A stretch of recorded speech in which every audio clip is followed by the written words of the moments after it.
My name is Ahad Katera. I'm from Dar es Salaam, Tanzania. So Dar es Salaam is one of the fastest growing cities in Africa. I used to live in the city. I grew up there in the city. But one of the challenges as I grew up was that the city was growing so rapidly and the environment kept on changing. When I went to college, I studied industrial engineering.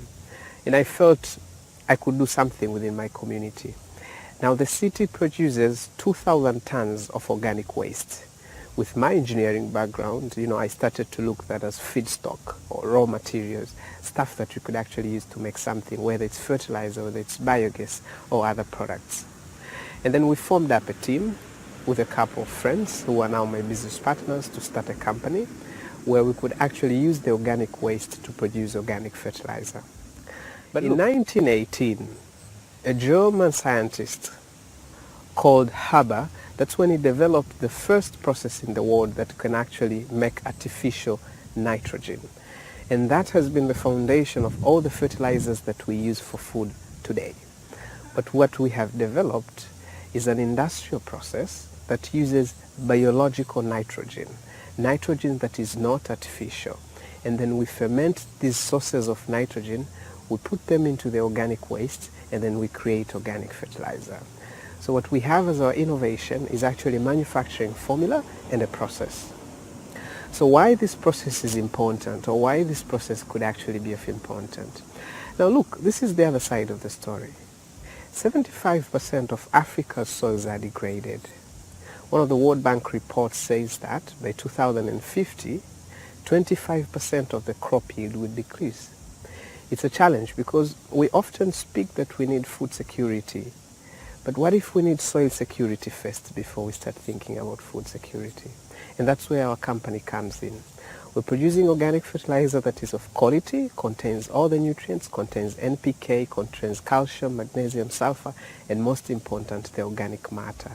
If you return soil fertility to the soil, you could actually improve yield. Some of the latest findings is that the yield could actually improve from 30 to up to 40% for a farmer. And that means the farmer is also increasing the income. Now I come from a country where 30% of the GDP comes from agriculture. About 70 to 80% people employed in the agricultural sector. And I still think this can really drive the economy of the nation. And that's where we want to play in.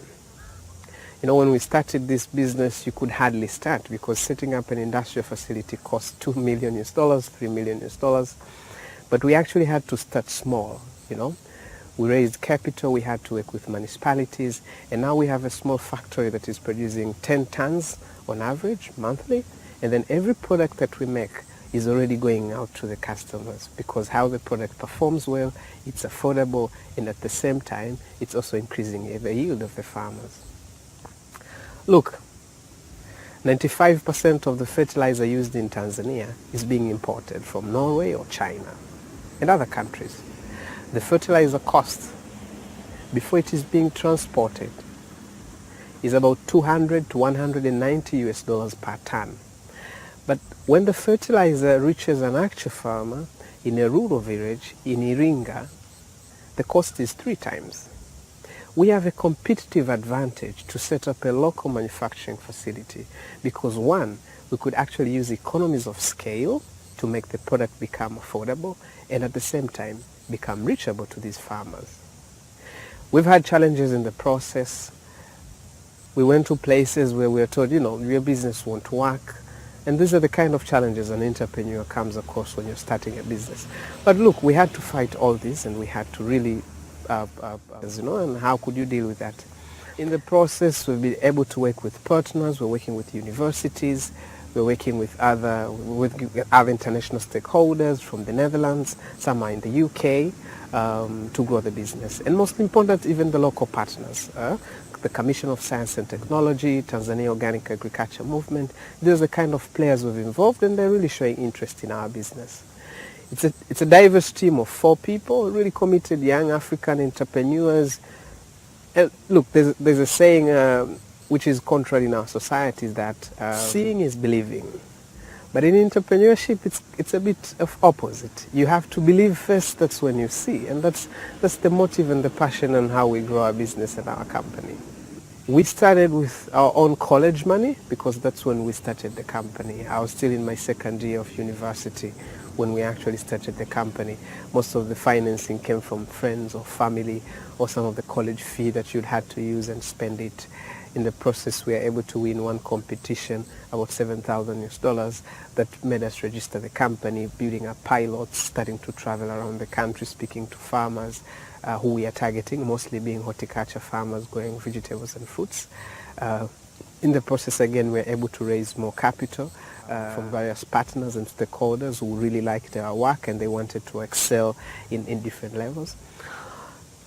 What we are really looking forward over the coming years, we want to scale up in an organic way.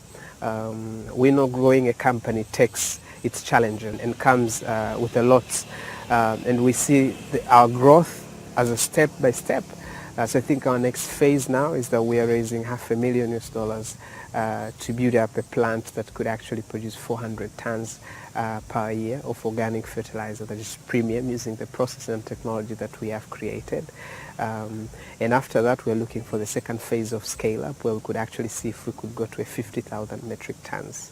Farmers are very interesting. When we started having these friendly conversations, walk with them around, go to their farm, start having these conversations, they are seeing profits in those lands. And not only they care about the farms, they also care about the families that they have. But look, they've been growing with yield that's not increasing. That's one of the challenges. And these inputs are also expensive. How can we make them affordable? And they are locally now available because we already have a local brand. It's Swahili. And what we're creating is a product that's for them. That's what we're trying to tell them.